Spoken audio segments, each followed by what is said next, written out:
In this video, we will first explain ways in which you can prioritize defect detection with Hexawise. We will also demonstrate key concepts and ways to improve your Hexawise test plans. When prioritizing defect detection within your projects, it is important to keep in mind that even though it is somewhat of a base case, generating a set of two-way Hexawise tests is still an extremely thorough way to test your system. Most software defects are pairwise defects, or defects caused by two ideas being tested together. However, you can prioritize defect detection even further by turning up the coverage dial for your Hexawise tests, as we did here.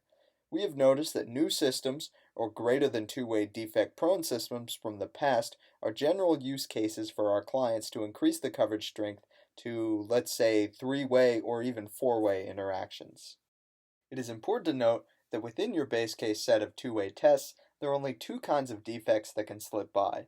The first type of defect that can slip by a set of two-way tests is a defect that was triggered by a system variation idea that was not included in the Hexawise model as an input.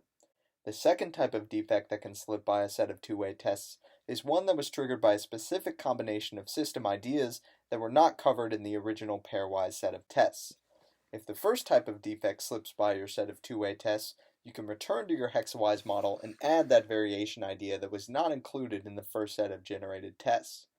Let's say that the insurance applicant's veteran status caused a defect, so we add that new idea to the model. Once that defect-causing idea is added to our model, Hexawise will now thoroughly test it with every other aspect of this insurance application.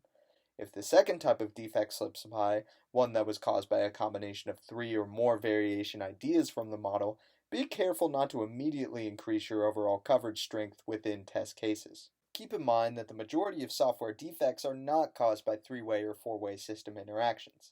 It's actually extremely rare to see that. So be cautious here because your test case count will increase using this method. Instead, try utilizing the mixed strength interactions option. Recall with this option you can adjust the coverage strength for individual parameters here.